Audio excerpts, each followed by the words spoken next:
కోట్ల దోతలన్నీయు గళమెత్తి పాడిన నీ స్వరముకు సాటి రావు సరిపోల్చలేనయా.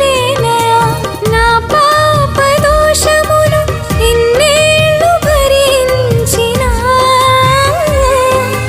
మరణము గెలిచి జీవమునిచ్చిన నీ త్యాగమును మరచుటకు సాధ్యమా నా తరమా యేసయ్యా.